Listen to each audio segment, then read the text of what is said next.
जो बदरपुर से चलकर आए हैं और उनकी बेटी ने बहुत ही अच्छी जनाब ठीक है मसला अभी दी तथागत बुद्ध पर और बाबा साहब डॉक्टर अम्बेडकर पर।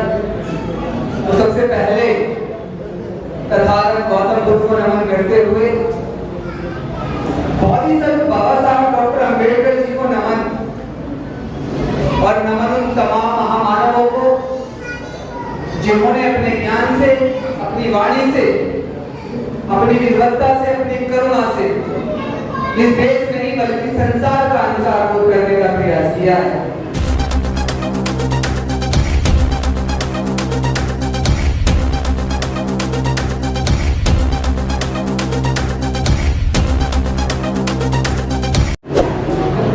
मैं नमन करता हूं उन मान्यवर साहब काशीराम जी को आज, क्योंकि अभी अभी उनका परिनिर्वाण दिवस 2 दिन पहले ही पूरे देश और दुनिया में मनाया गया, जिन्होंने सोचितों को सत्ता की गुरु के लिए दी।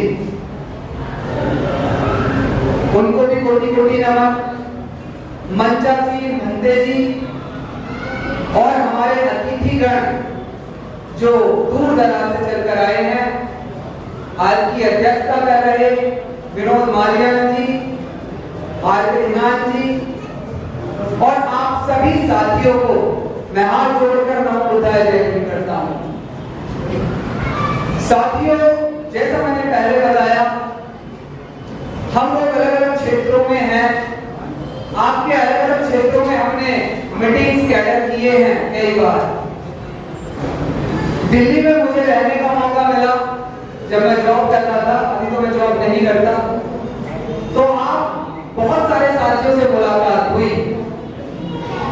हालांकि दिल्ली के बारे में बहुत सारी भ्रांतियां थी जो लोगों ने मुझे भी बताई मूवमेंट को लेकर कि दिल्ली वाले बहुत ज्यादा गंभीर नहीं होते मूवमेंट को लेकर। हालांकि काफी सच्चाई थी, क्योंकि राजधानी में रहने वाले समाज की इलीट क्लास, क्रीमी लेयर, अगर हम रिजर्वेशन और चमड़ों की भाषा में गए, क्रीमी लेयर में साबित कर दिया। लेकिन अगर मूवमेंट की स्थिति देखें राजधानी में रहते हुए भी, तो उनसे बेहतर राजनीतिक क्षेत्र में उत्तर प्रदेश ने किया और मूवमेंट के क्षेत्र में भी अन्य प्रदेशों में, चाहे बुद्धिज्म की बात हो, सामाजिक आंदोलनों की बात हो या कोई भी कार्य हो, अन्य प्रदेशों में कहीं ज्यादा हलचल आदमी देखने को मिलती है। ये सब आपके सामने है। फिर भी जब मैं रहा और कुछ जगह मीटिंग कैडर हुए, खासकर छतरपुर एरिया जहां से लोग आए हैं, आज कुछ लोग नहीं आ पाए, कुछ थोड़ी दिक्कत हो गई कुछ लोगों के साथ, कुछ साथियों के यहाँ पर शादी है, वरना बहुत सारे और भी साथी आते। तो उनमें मैंने पाया बहुत सारे लोग कार्य करना चाहते हैं बाबा साहब डॉक्टर अम्बेडकर के आंदोलन में, मूवमेंट में, और बड़ी निष्ठा से। तो जगह जगह हमने जैसे बदरपुर में, लालकुएं में, छतरपुर में, महरौली में, बिटोरनी में, शांति कॉलोनी में बहुत सारी जगह कैडर किए। तो पाया सचमुच बहुत सारे लोग चाहते हैं कि बदलाव हो। उसकी वजह से वो लोग मायूस है कि उनका साथ देने वाले लोग कम हैं। कारणवश उनकी मासूमियत का, मायूसी का ये था। फिर जब हम लोग मिले तो एक पॉजिटिव एनर्जी उनमें आई। कई बार हमारे संगम बिहार से अमित जी हैं, अलग अलग संगठन, अलग अलग पार्टियों से हैं ये लोग, लेकिन वैचारिकी पे इनका जो स्टैंड है वो बहुत मजबूत रहा। और मुझसे इनका सबका जो संपर्क है, जो जुड़ाव है, या मेरे जो साथी हैं उनसे सिर्फ विचारधारा का है। मैंने जैसा शुरू में कहा, मेरा ना कोई संगठन है, ना कोई पार्टी है, ना ही कोई मेरा व्यक्ति विशेष की मैं बात करता हूँ। मैं जब भी बात करूंगा तो सिर्फ महापुरुषों की शिक्षाओं की बात करूंगा।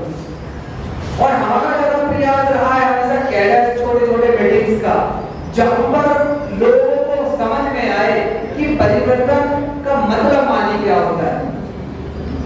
तो आज का जो मेरा टॉपिक है थोड़ा सा गंभीर भी है। मैंने जब से जॉब छोड़ी तो मैं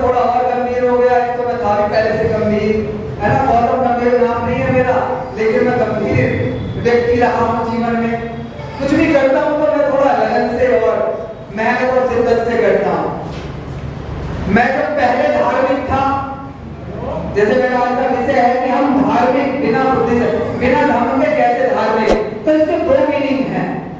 What kind of religious we are, मतलब हम किस तरह के धार्मिक हैं। हम धार्मिक तो हैं लेकिन कैसे।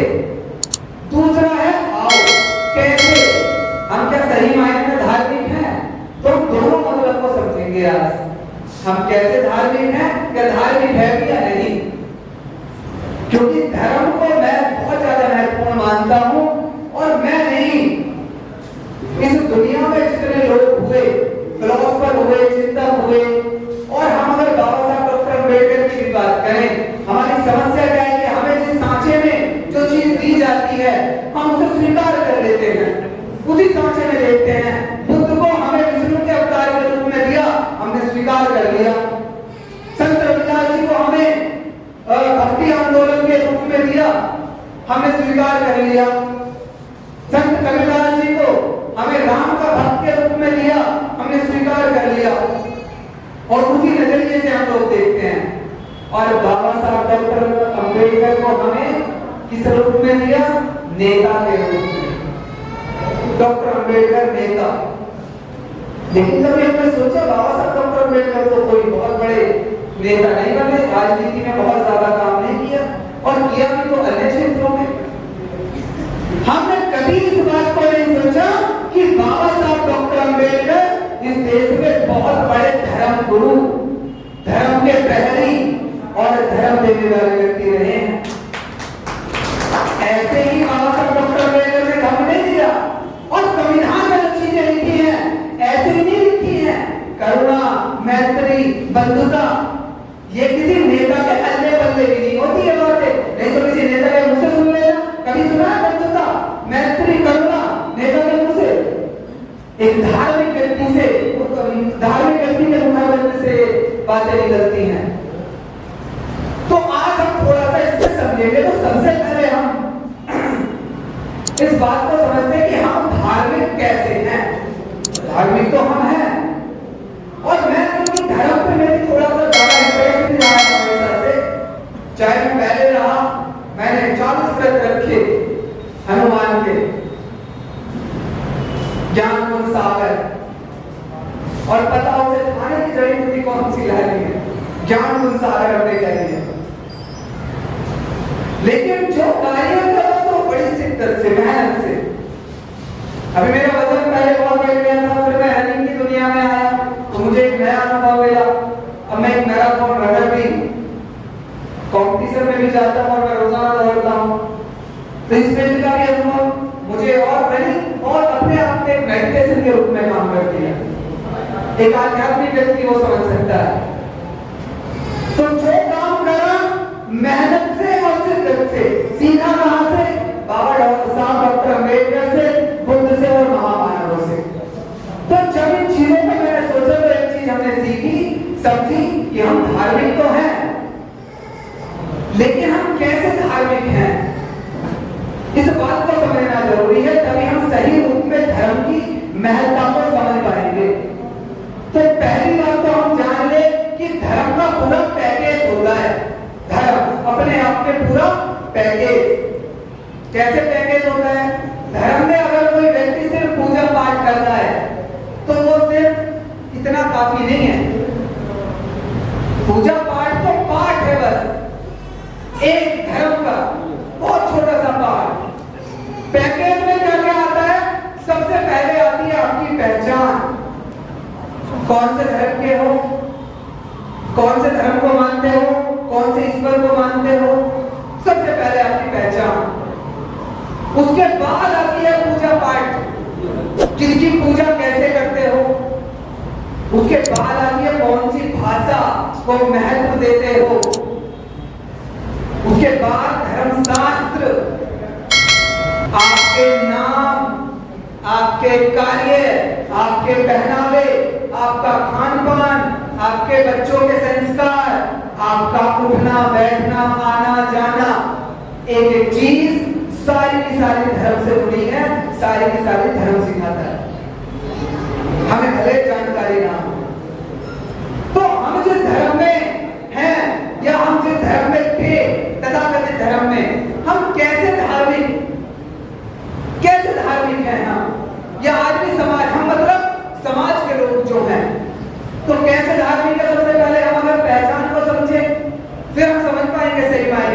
कि हम कैसे सही मायने में धार्मिक हैं या नहीं।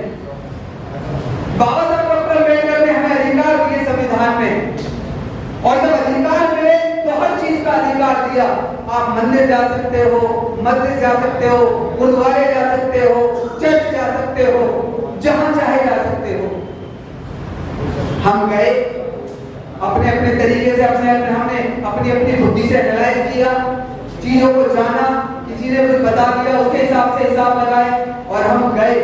हमने सबसे पहले अपनी पहचान बनाई, और जो आज तक नहीं समझ पाए हम, जिसकी लड़ाई है सारी की सारी, जिस पहचान की वजह से हमें आज भी प्रताड़ित होना पड़ता है, चाहे हम बड़े बड़े अधिकारी बन जाएं, मंत्री बन जाएं, और अभी आपको वर्तमान को उदाहरण जल्दी समझ में आता है, चाहे सीजेआई बन जाए। आपको क्या लगता है सीजेआई पे जूता किस लिए मारा गया है? इतनी हिम्मत आती कहां से है? ये जातीय अहंकार है, नहीं तो धर्म की निंदा। तो कितने काटजू का नाम सुना है? सीजेआई हुआ वो काटजू, वो खुल के कहता है आज भी कि मैं गाय का मांस खाता हूं। आज तक किसी की हिम्मत नहीं हुई उसको जूता पहनने की। क्यों? क्योंकि ब्राह्मण है। तो ये जातीय अहंकार से आता है। तो हमने अपनी पहचान क्या रखी, जिस पहचान से हमें सदियों तक प्रताड़ना मिली, और बाबा साहब डॉक्टर अम्बेडकर ने उसे बदलने का भी रास्ता दिया, लेकिन हमने फिर भी क्या रखी? अपनी एक तथाकथित धर्म में पहचान रखी, जिस धर्म में हमारी एक स्थिति है, हमारी एक पोजीशन है, हमारे लिए हर आदमी की एक पोजीशन है। कौन से धर्म की? जिसे हम लोग कहते हैं हिंदू धर्म। अभी भी हम प्रत्यक्ष अप्रत्यक्ष, चाहे अनचाहे उसी धर्म के तो हिस्सा है। कुछ लोगों की अगर हम छोड़ दें जो दूसरे धर्मों में चले गए, हमने आज तक हिसाब नहीं लगाया कि अगर हम थोड़ा सा गणित लगाएं, हमारा गणित वैसे बहुत तेज है, हम हिसाब बहुत जल्दी लगाते हैं। एक भी रुपया, मैं कहता हूं देश में गणित में सबसे ज्यादा तेज लोग हैं, नहीं तो किसी का एक रुपया कम दे के देख लेना किसी को, चाहे वो कितना ही अनपढ़ से अनपढ़ हो, वो भी कह देगा मेरा एक रुपया कम दिया है आपने। लेकिन हमने बहुत इतना हिसाब नहीं लगाया कि इस धर्म में, जिस धर्म में हर आदमी की एक पहचान है, क्योंकि मैं डिटेल में जाऊंगा नहीं, आप लोग सब जानते हैं ये धर्म मानव साहब पहल के माध्यम से बताते थे, और कई महापुरुष इसे सिर्फ हाथ के माध्यम से बताते हैं, जिसमें हर आदमी की पहचान है वर्ण के रूप में, और उस वर्ण में फिर जाति की पहचान है। और कोई भी एक वर्ण का व्यक्ति दूसरे वर्ण में नहीं जा सकता, एक जाति का व्यक्ति दूसरे जाति में नहीं जा सकता। हमें हालांकि बता दिया गया, पढ़ा दिया गया कि कर्म के आधार पे था ये, लेकिन जिन्होंने कभी कैडर सुना होगा हमारा, तो उसमें हमने प्रूफ दिया है ये सिस्टम कभी कर्म के आधार पे था ही नहीं।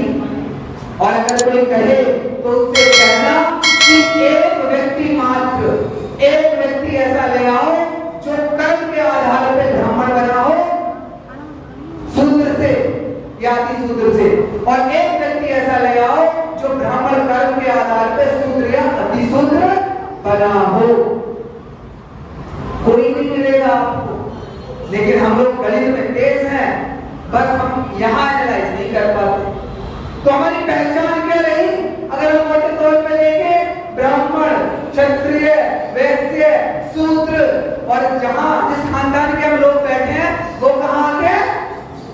अति शूद्र। हिंदू धर्म के शास्त्रों की एक खासियत है। खासियत क्या है? कि उनमें लगभग हर धर्म शास्त्र में 4 वर्ण हैं, लेकिन मनुस्मृति एकमात्र ऐसा शास्त्र है जिसमें पहली बार पंचम वर्ण को बनाया गया। पंचम वर्ण को का शब्द का इस्तेमाल हुआ, जिनको अस्पृश्य कहा, अछूत कहा, अनटचेबल कहा, या जिन्हें मौगाओं के बाहर रखा गया, वो पहचान है हमारी। अब मुझे बस ये बताओ, आप या खुद ही सोचो, हम लोग डीएम बने, हम लोग कलेक्टर बने, हम लोग प्रोफेसर बने, ये तो छोटी चीजें हैं। हम लोग प्रधानमंत्री बने, राष्ट्रपति बने, सीजेआई तक बन गए, लेकिन क्या ये पहचान बदल पाई? क्या ये बदल पाई? और मैं एक चीज और कह रहा हूं, ये पदों के अहंकारों पे हम लोग सोचते हैं सब ठीक हो गया, हम बहुत गौरवशाली हो गए। लेकिन मैं आपको बता दूं, एक वीडियो वायरल हो रही थी अभी कल परसों, हम तो कैडर में ही कहते हैं, एक बड़ा अनपढ़ निपट मूर्ख सा ब्राह्मण, उससे एंकर पूछ रहा है, हाँ जी कर्म से ब्राह्मण होता है जन्म से? वो कह रहा है जन्म से होता है। कि राष्ट्रपति बड़ा होता है ब्राह्मण? अरे राष्ट्रपति क्या होता है? राष्ट्रपति तो दो पैसे की चीज नहीं होती, ब्राह्मण ब्राह्मण होता है, भूदेव होता है, ईश्वर होता है। 1 लाख की बात कह रहा हूं, 1 लाख। राष्ट्रपति क्या होता है? 5 साल के लिए बनता है, उसके बाद। और मैं कहता हूं अक्सर, कोई डीएम है तो कितने दिन? 25-30 साल का बना, 60 साल का है, वो रिटायर हो गया, उससे पहले और उसके बाद कोई सैल्यूट मारेगा उसे? और भूतपूर्व जैसा दुनिया में कोई पावरफुल पद नहीं होता, ये तो हमने बना लिया। भूतपूर्व कुछ नहीं होता, ये तो बस अपने आप मन को संतुष्ट करना होता है। नहीं तो कोई भूतपूर्व जाकर कहे कि मैं भूतपूर्व राष्ट्रपति हूं, अब मुझे ये सुविधाएं चाहिए, संविधान में मेरे कहने से ये अधिकार में ये बिल पास करूंगा, क्या कोई कर सकता है? लेकिन हम पदों के चक्कर में हम सही स्थिति को भूल गए। पैकेज तो सबसे पहले पहचान हमारी दुनिया के सबसे, रमेश जी कहते हैं दुनिया के सबसे नीचे नंबर के नीच, क्योंकि हमसे नीच कोई मिलेगा नहीं। आप लोग अगर हिसाब लगाओ, ये पहचान हमारी, ऐसे धार्मिक हम, दूसरे कैसे धार्मिक, उससे आगे।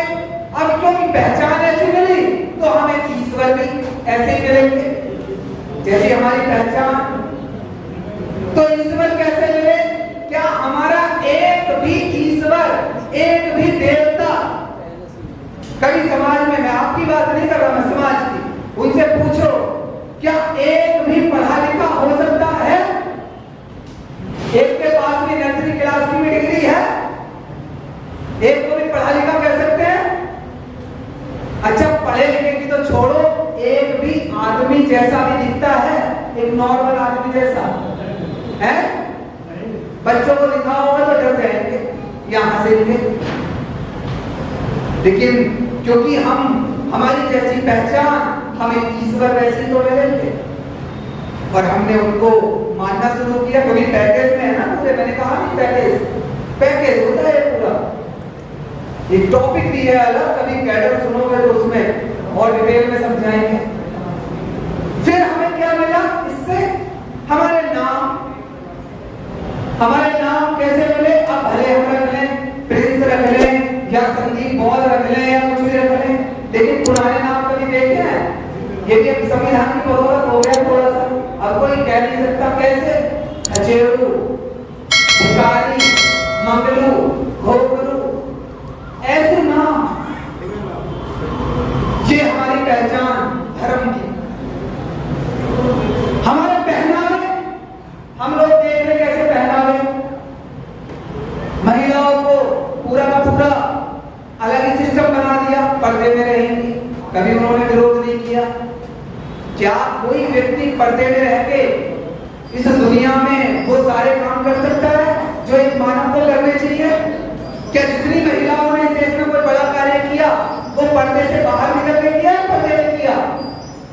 लेकिन नहीं, हमारे संस्कारों से जोड़ दिया, हमारे नाम से जोड़ दिया, हमारी पहचान है वो, हमारी विरासत है। हमें ऐसा लगता है धर्म से नहीं मिला सब धर्म से है। और लोग कहते हैं नाम में क्या रखा है? मैं कहता हूं तो अपना नाम अमजद खान रख के दिखा दो। जब हम लोगों से कहते हैं पहनावे बदलो, कहते हैं भाई साहब पहनावे में क्या है, कुछ भी पहन लो, तो कोई बुर्का पहन के दिखाओ, कोई महरी का बुर्का पहन के भी निकलो कभी कभी। क्या रखा है पहनावे में? सब कुछ रखा है, सब कुछ। और क्या मिले हमें मिले मान्यताओं को, अपने मनमानी मान्यताओं को पूरा कराने के लिए कर्मकांड। कर्मकांड कैसे? कि व्रत रखो, भूखे रहो, कभी 9 दिन, कभी 2 दिन, और हमारी मनोकामना पूरी होगी। एक देवता से नहीं हो रही तो दूसरे पे जाओ, या देवता भी कम पड़ गए तो पीर, पीरों पे भी जाओ, हमने पीर भी नहीं छोड़े, वहां भी पहुंच गए। बहुत सारे तो गुरुद्वारे में चले जाते हैं, कभी कभी मोमबत्ती भी लगाते हैं गिरजा घरों में। हमारा पेट नहीं भर रहा, हमारी मनोकामनाएं पूरी नहीं हो रही। इससे इत्र हमें फिर बाबा दे दिए। बाबाओं का अलग सिस्टम है, वो सुबह होते ही बता रहे हैं ऐसे कपड़े पहनने हैं, ऐसे करना है, समोसे के साथ ये चटनी खानी है, और हम लगे हुए। हमने कभी एनालाइज ही नहीं किया, इतने से भी नहीं रुके हम, इतने से भी नहीं रुके।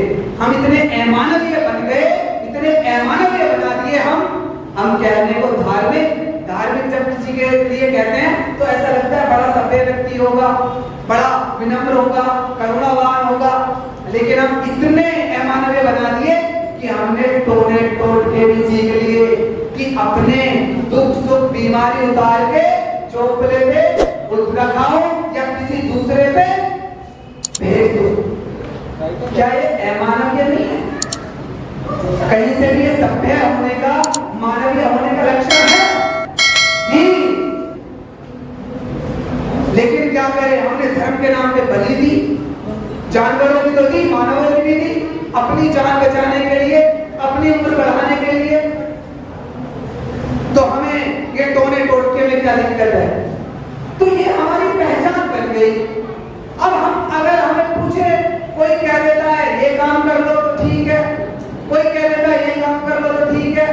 अच्छा, डरे हुए इतने हैं, हम आइडेंटिटी अपने आप में कॉन्फिडेंस भी नहीं है। कोई पूछ रहे धर्म, अभी मैं पूछ लूं कितने हिंदू हैं, काम सब जब तक कोई कर रहा है लगभग। कोई जाति पूछ ले आपकी तो पानी पानी घबरा जाते हो।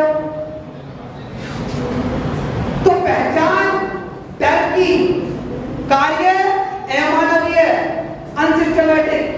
लेकिन हम फिर भी नहीं समझ पा रहे कि बाबा साहब डॉक्टर अम्बेडकर या हमारे जो महापुरुष हैं या बुद्ध हैं या मान्यवर साहब काशीराम ने कहा था 2006 में लगभग 2 करोड़ लोगों के साथ विकसित होंगे, लेकिन वो हमारे बीच नहीं रहे, वो अलग बात है। सम्राट अशोक के सपनों का भारत बनाना चाहते थे वो। कैसा भारत सम्राट अशोक था, कैसी करुणा। आपने सोचा है कभी सम्राट अशोक के भीतर कितना परिवर्तन हुआ? चंड अशोक कहते थे उसे कवि को, और चंड अशोक से धम्म अशोक बना, तो कितनी करुणा जागी। अपने 2 जवान बच्चे, अपने बेटा बेटी बाल मुंडन करवा के भिक्षा पात्र हाथ में लेके भेज दिए। क्या ये ऐसी संभव है? हम तो सोच रहे हैं कि अच्छा मेरे को बीमारी ना हो जाए तो चोपले पे रखाओ करके दूसरा भलीकारक हो जाए, ऐसे ही है। तो हम कैसे धार्मिक हैं? हमारी पहचान नहीं पता हमें, हम पहचान बताने से घबराते हैं, हमारे संस्कार नहीं पता, जैसे जिसने कह दिया ऐसे कर लेंगे। हम कैसे धार्मिक? धार्मिक का मतलब होता है एक व्यक्ति में कुछ आध्यात्म के गुण हो। लेकिन हमें कहां से अध्यात्म आए? हम थोड़े बहुत कर्मकांडों को मान लेते हैं कि हम बड़े धार्मिक हो गए, लेकिन कर्मकांड से धार्मिक थोड़ी बनता है कोई व्यक्ति। कर्मकांड को आप रोबोट को बना दो और कह दो पूरे दिन आरती गा, ये टैप रिकॉर्डर 24 घंटे आरती गा सकते हैं, क्या ये धार्मिक हो गए? नहीं। तो हम इसमें सोचें कि अब सही मायने में क्या धार्मिक है। लेकिन हम ऐसे क्यों हो गए? क्योंकि हमने धर्म गुरु किसको माना? हमने धर्म गुरुओं को नहीं माना, हमने धर्म गुरुओं को नहीं पहचाना। हमने किसको धर्म गुरु माना? एक छोटी सी कहानी आपको सुनाता हूँ। एक बार क्या हुआ, एक नेताजी की डेथ हो गई। अब नेताजी तो अपना अलग स्वयं होता है, वो चले गए, नरक मिला। नेताओं को स्वर्ग थोड़ी मिल रहा है, नरक मिला, लेकिन अपने स्वयं में गए पूरा गाड़ियों का काफिला लेकर। अब नरक का जो चौकीदार था वो भी थोड़ा सा ऐसे हुआ, यार नेताजी तो बड़ी पूरी वो लेके आए हैं। और नेताजी ने कहा अरे अपने मैनेजर को बुलाओ, हम वीआईपी हैं, नेता हैं। वो दौड़ के गया, मैनेजर को बुला के लाया। मैनेजर ने कहा जी नेताजी आइए, हमारी क्या व्यवस्था है? बिल्कुल आपके लिए अलग व्यवस्था है, आप चूज कर सकते हो कौन सी जगह आपको रहना है। नेताजी ने कहा ठीक है दिखाओ। तो पहले एक कोने में लेके गए, लोगों को कढ़ाई में तला जा रहा था तेल में। नेताजी ने कहा नहीं, ये हमें नहीं जचेगा, अरे हम नेता है, हमें कोई तले, ये कैसे संभव है। दूसरी जगह लेके गए, वहां लोगों को आग में जलाया जा रहा था, नेताजी ने कहा ये भी नहीं चलेगा। तीसरी जगह लेके गए तो कोड़े बरसाए जा रहे थे, नरक में तो यही सब होता है, आप लोगों ने बताया हमें, तो हमने उसमें कहानी बना दी या आपके धर्म गुरुओं ने बताया। तो उन्होंने कहा नेताजी ये भी नहीं जचेगा। एक कॉर्नर में लेके गए, वहां लोग डांस कर रहे थे, डांस कर रहे थे, और किसी के हाथ में वोडका, किसी के में कोल्ड ड्रिंक, किसी में पिए में कॉफी, लेकिन वहां कुछ पानी सा भरा हुआ था, पानी सा भरा हुआ था, और वहां डांस कर रहे थे। नेताजी ने कहा अरे ये बढ़िया है, यहाँ तो सारी व्यवस्था है, वहां पीने के लिए सारी चीजें रखी हुई थी, किसी पे कोल्ड ड्रिंक निकाला, किसी पे वोडका, किसी पे रम, किसी पे कुछ। नेताजी ने कहा ये ठीक है, नेताजी को उसमें छोड़ दिया गया। थोड़ी देर बाद क्या हुआ, अब नेताजी तो नेताजी, थोड़ी देर बाद वहां जो म्यूजिक बज रहा था, म्यूजिक बदला, म्यूजिक बदला, और कहा कि अब सब लोग क्या करेंगे, उल्टे खड़े होंगे। अब वहां पानी सा भर रहा था कुछ। नेताजी ने कहा ठीक है, हमने बहुत योग दिवस मनाए हैं, तो हम ऐसे भी कर लेंगे। नेताजी उल्टे खड़े हो गए। थोड़ी देर बाद म्यूजिक बदला कि आप लोग अपने अपनी मर्जी का पेय पदार्थ पी सकते हैं। अब नेताजी ने एक एक करके टेस्ट किया, वो सब लगभग सेम ही थे, स्टिकर अलग था। नेताजी ने कहा अच्छा इसमें क्या है, इसमें स्वयं मूत्र है, स्वयं मूत्र पंचामृत में से एक, किसी में गोमूत्र, किसी में मल, क्योंकि पंचामृत में तो ये सारी चीजें समाहित होती हैं।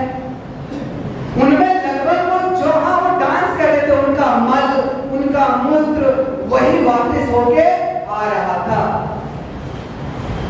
तो नेताजी ने कहा ठीक है, हमने भी तो वोट लेने के लिए स्वयंमूत्र भी पिया और पिलाया, गोमूत्र भी पिया और पिलाया, और कभी कभी तो जानवर की पोटी का भी हमने प्रचार किया है, कोई बात नहीं। तो नेताजी तो सरवाइव कर गए। अब नेता तो नेता है, हर जगह सरवाइव कर सकते हैं। उनका तो हाल ऐसा है कि एक बार भेड़ों में गए तो वहां कह रहे थे भेड़ों पे बड़ा अत्याचार हुआ है, हम इन्हें वो दिलाएंगे, न्याय दिलाएंगे, और आगे से कोई भेड़िया भेड़ों को नहीं खा पाएगा। थोड़ी देर बाद सभा भेड़ियों में थी, तो कहा तुम्हें बहुत दिन से भोजन सही नहीं मिल रहा है, हम प्रयास करेंगे तुम्हें सही भेड़ मिले, तुम्हारा पेट सही से भरे। तो लोमड़ी सेक्रेटरी थी, लोमड़ी ने पूछ लिया नेताजी अगर कभी इन दोनों की सभा एक साथ करनी पड़ गई तो सबका साथ सबका विकास, ये वाला नारा दे देंगे। तो नेता को किसी भी रूप में सरवाइव कर जाते हैं, और हमने नेताओं को मान लिया धर्मगुरु, धर्मगुरु से ही मायने हमने नेताओं को धर्मगुरु माना है, धर्म गुरुओं को धर्मगुरु नहीं माना सही रूप में। ये सब नेता हैं जितने आपको धर्मगुरु दिखते हैं, नहीं तो उनकी बैकग्राउंड चेक कर लिया करो, उनकी बात चेक कर लिया करो। तो हम धर्मगुरु चेक करें पहले।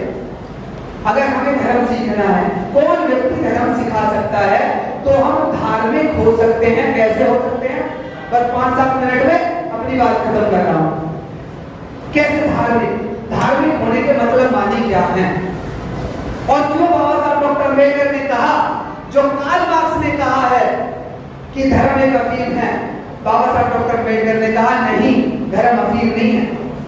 धर्म मानव के लिए उतना ही जरूरी है जितना के भोजन। बाबा साहब ने उनके इस कथन को डिक्लाइन कर दिया और पूरा लंबा स्पीच दिया, और एक लंबे रिसर्च के बाद आपको एक धर्म देके गए जिसे हम धर्म कहते हैं। क्यों देके गए, क्या है उसमें खास, क्या परिवर्तन होना चाहिए उसमें। भोजन में अपने एक पैकेज है, मैंने कहा नहीं धर्म पूरा पैकेज होता है, लेकिन अभी हम वहां भी क्या कर रहे हैं, हम छोटी मोटी चीजों को लेके सोचते हैं धार्मिक बन गए, क्योंकि हमारे चित्त में जो पुराने संस्कार है ना, तो हमारे संस्कार बदले नहीं। तो हम क्या सोचते हैं, फोटो लगा लिया हम धार्मिक हो गए, शादी में फोटो लगा लिया ज्यादा से ज्यादा, बाकी काम सारे वही चल रहे हैं। अच्छा ये क्या कहते हैं, कोई बात नहीं, थोड़ा थोड़ा परिवर्तन ही तो होता है, धीरे धीरे होगा।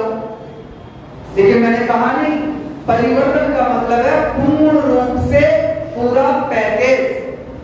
और पैकेज में सबसे पहले आती है पहचान।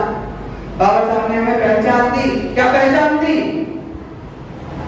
बौद्ध। ये पहचान दी ना, हम बौद्ध। और यहां तक कहा बाईस प्रतिज्ञाओं में कि आज से मैं ऐसा महसूस कर रहा हूं जैसे मेरा पुनर्जन्म हुआ हो। पुनर्जन्म यानी कि मैं पुराना मिट गया, खत्म हो गया। लेकिन हमने तो मामला ही उल्टा कर दिया।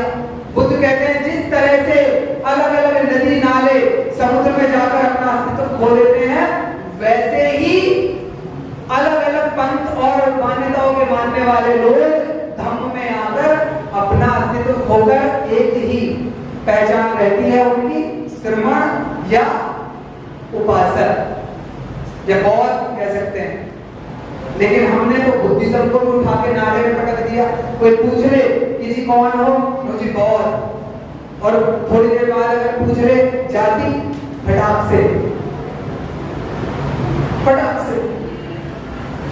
हमारी पहचान, हम जाति के कने आ रहे तो पहचान हमें सोचनी पड़ेगी सबसे पहले। दूसरी हमारे संस्कार। हम कर्मकांड को ऐसा नहीं है, कर्मकांड का अपना महत्व होता है, कर्म कांडों का। लेकिन क्या कर्मकांड हमारे सही मायने में साइंटिफिक है, वैज्ञानिक है? उनमें प्रज्ञा है जो हमारे महामानवों ने दी है, प्रज्ञा। तो अगर हम ऐसे ही कर्मकांड कर रहे हैं जैसे हम पहले कर रहे थे, तो फिर कोई परिवर्तन का फायदा नहीं है। अगर हम ऐसे व्रत रखना है, हमें वही सारे काम करने हैं, हमारा मन पवित्र, चित्त हमारा शांत नहीं, हमारा चित्त साफ नहीं, तो क्या फायदा है फिर बदलने का? हमारे नाम बदलने में वालों कहते हैं नाम ने क्या रखा है, और नाम से ही प्रताड़ित है। कोई नाम पूछ ले क्या नाम है, मुझे संदीप, और टाइटल क्या लगाते हो, बस हो गया काम।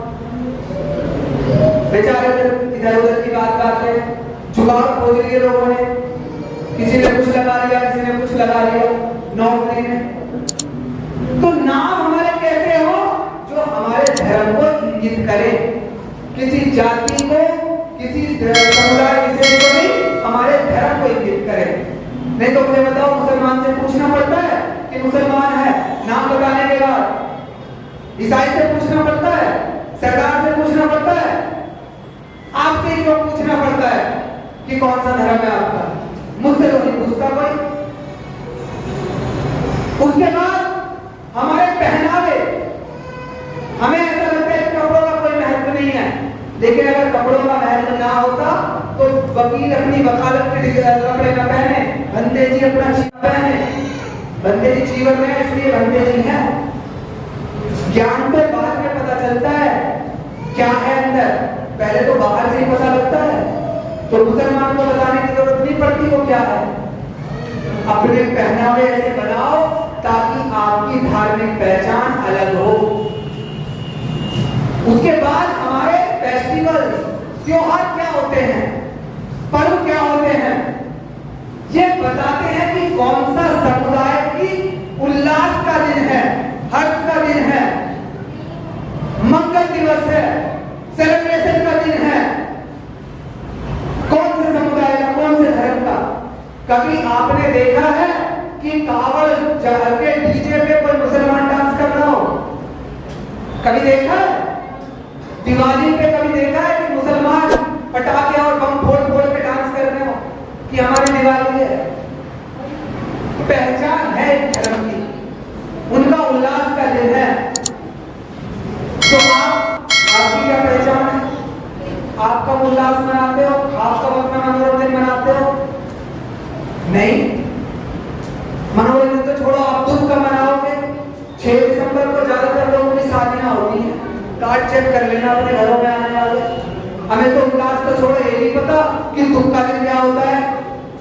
अरे जिस दिन बाबा साहब डॉक्टर अम्बेडकर हमारे महामानव हमें छोड़कर चले गए, हमारे लिए रोते बिलखते, और उस दिन हम तालियां कर रहे हैं, डीजे बजा रहे हैं, और हम बड़े अकलमंद बनते हैं करते नहीं। कभी सोचा इस पे? तो हमें मनोरंजन उल्लास की तो पता नहीं, हमें दुख का नहीं पता। हमारे बुजुर्ग, हमारे महामानव कब गए? क्यों नहीं पता? क्योंकि ये सारी चीजें आती हैं धर्म से।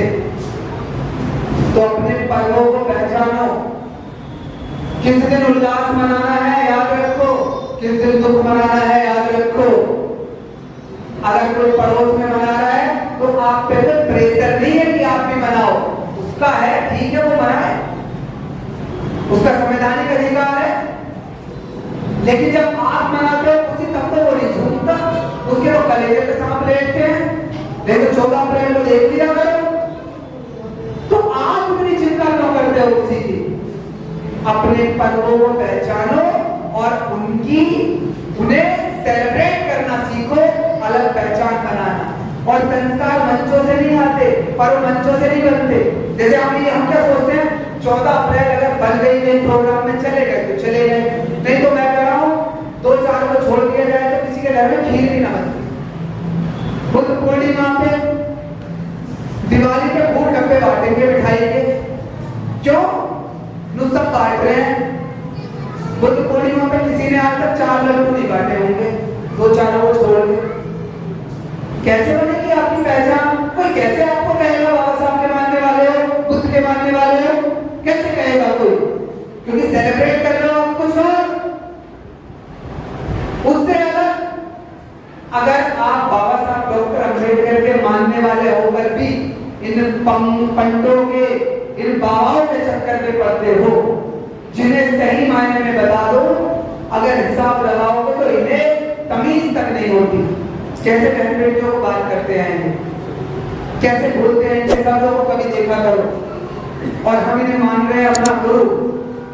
तो बाबा साहब के मानने वाले हो तो इन्हें माथा टेकना तो दूर, अगर मौका लगे तो इन्हें जूते मारो, जूते मारो। लेकिन कब समझेंगे? जब हम समझेंगे प्रज्ञा को, करुणा को, मैत्री को, विज्ञान को। और वो कब आएगा? ये सारी चीजें धर्म से आती हैं। ऐसे ही कोई नखून मंगल को काटने बंद नहीं किए लोगों ने, ऐसे ही कोई बाल कटवाने बंद नहीं किए। तुम एक चीज तो देखो, धर्म से प्रभावित है। कब बाल कटवाने हैं, कब क्या खाना है, कौन कौन से जानवर का मांस खाता है, कौन से जानवर का नहीं खाना, कब खाना है, कब नहीं खाना, कैसे कपड़े पहनने हैं। शादियों में देख लो, पति किधर बैठेगा, पत्नी किधर बैठेगी, कैसे कपड़े पहनेंगे, पत्नी कौन आगे पैर रखेगा, कौन पीछे पैर रखेगा। एक एक चीज ये धर्म से बनी हुई है। और आप सोचते हो धर्म ऐसे ही है? देखिए ये पूरा पैकेज है। तो अगर आप बुद्ध को, बाबा साहब को मानते हो तो किसी पंडे के बताए हुए उपाय और अमानवीय उपाय, कौन से अमानवीय? कि ये टोने टोटके और लालच कैसा? किसी ने बता दिया ये व्रत रख लो, या वहां चढ़ावा चढ़ा दो और तुम्हारी मनोकामना पूरी हो जाएगी। ये लालच ही तो है। मेहनत करके विश्वास करोगे आप अगर बाबा साहब को मानने वाले हो। तो ये जब आएंगे आपके महापुरुषों की शिक्षाएं और संस्कार, तब समझ में आएगा आपको धर्म का असली महत्व, धर्म का असली महत्व, बुद्ध की शिक्षाओं का असली महत्व। लेकिन ये ऐसे नहीं आएगा, आपको लगातार प्रैक्टिस करते रहना पड़ेगा। तो मेरी बातों को आपने इतने प्यार से सुना, आप लोग अपना कीमती समय निकाल कर यहाँ आए, उसके लिए मैं पुनः आप सभी का दूर दराज से चलकर आए, जहाँ से भी लोग आए हैं, सभी का साधुवाद करता हूँ। और हम आशा करते हैं यहाँ से जाने के बाद अपने अपने क्षेत्रों में, अपने अपने स्तर से, अपनी अपनी क्षमता के अनुसार इस धम्म को, इस कारवां को, इस मूवमेंट को आगे बढ़ाने के लिए कार्य करते रहेंगे। धन्यवाद।